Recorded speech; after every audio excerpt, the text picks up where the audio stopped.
My model portfolio is beating the stock market at a pretty wild margin. About 11 to 12% overperformance in less than 2 months. And today in this video I will explain to you how I have done so. But before that, I do want to share real quickly that this is my stocks and investing model portfolio funded with real cash with the purpose of building up a track record over time. And of course with this series where I do update you all on a roughly bi-weekly schedule, you can follow along. Now with that out of the way, let's start off with the additions. Between the last update and today, I have added to 3 of my positions. First up, I added 15 shares to my Porsche SE position for €55 per share. And that position now totals up to 40 shares in total, or about 20% of my entire stocks portfolio. The main thesis is that through this holding corporation, I effectively get €1.39 in Volkswagen stock and €0.71 in Porsche, the car manufacturer, for every €1 invested. By the way, yes, I did make a mistake in both of my calculations in both of my videos on Porsche SE. I apologize for that. Anyways, the point of this investment is that I'm getting a leverage position in both Volkswagen and Porsche without any of the negatives of holding leverage. To me, it's literally leverage with zero additional risk. But I do still get all the benefits from these shares, for example, dividends, in a leveraged manner. In my opinion, this is very nice.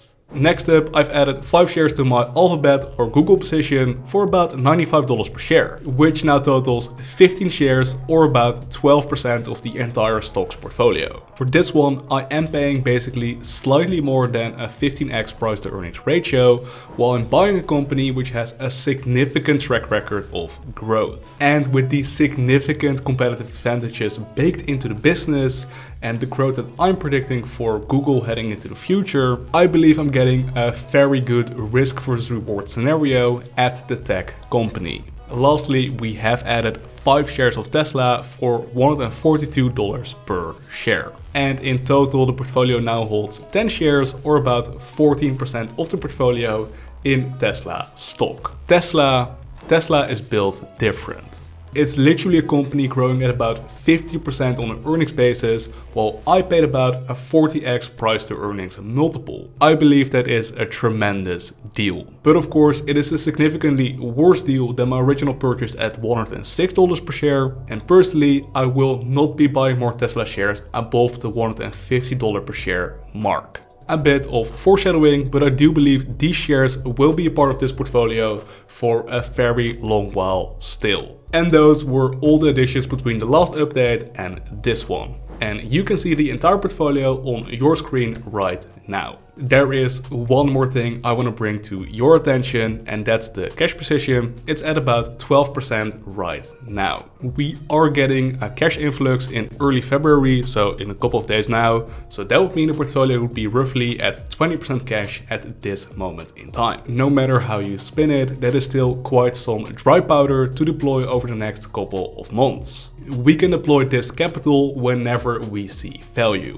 A very nice position to be in. Also, very quick flex, I am actually profitable on every single position I've opened in this portfolio. I do not believe I have ever had a stock portfolio in which every single buy-in was green. And to be honest, this is not something that you should be expecting if you are implementing a value investing mentality into your portfolio. You see, on average, of every 5 stocks you pick, 1 stock will flop, 3 will do slightly worse or about as expected, and 1 will go above and beyond all hopes. And it is rarely ever the case that each and every stock you pick will be a success. Even the best value investors of all time make mistakes. So some kind of diversification is probably a good thing. Okay, enough about the current holdings. Let's talk about how I am beating the market. And well, the answer for this one is going to surprise you. I believe I am beating the market because of luck.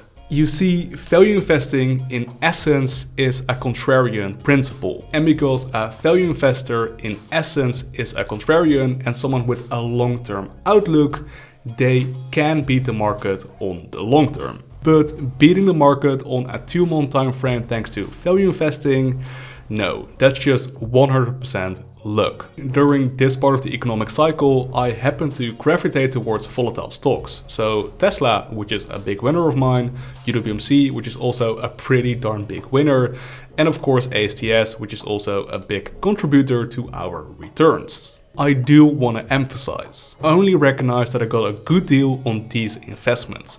I did not predict prices would rebound as quickly as they would. Okay, small note, I did predict that on ASTS, but it isn't really a value investment to begin with, so it is kind of different. This is where I'm comparing my stock picking skills against just dollar cost averaging into the S&P 500 or just holding cash. And as we can see in the chart, my portfolio, the green line, is overperforming both cash and the S&P 500 quite a bit.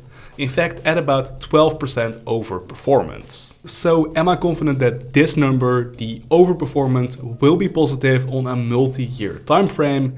Yes, I am. Letting intrinsic value guide me on amazing companies which I do understand on a pretty intimate level. Well, yes, I do believe that strategy will allow me to overperform on the long term. But am I confident that this number will be even larger during the next update in just 2 weeks' time? No, I am not. To be honest, I wouldn't really be surprised if I started underperforming the market on the short term at some point. Value investing, because it is in principle a contrarian principle, can be quite volatile. And please do not get me wrong. I am not saying that value investing is a risky strategy. The whole point of value investing is to decrease risk as much as you possibly can. And because a value investor looks for the opportunities with the lowest risk, they are able to increase their returns on the long term. But being a contrarian means that you will be wrong against popular opinion on the short term often. And that is all part of the value investing journey. Over or underperformance, we will continue to track my performance against a boring AF dollar cost average into the S&P 500 over time. And I will continue to update you all on my thoughts, buys and sells on this bi-weekly schedule. Aside from that, time for a classic YouTuber disclaimer. While I am a registered financial advisor in the Netherlands, I do not have the legal capacity yet to give anyone investment advice. Therefore, this video and any other video on this YouTube channel can never be taken as financial advice. I cannot be held liable for the losses you make while trading according to my opinions. Please do your own due diligence. And with that said, thank you so much for watching. I love you all. Peace.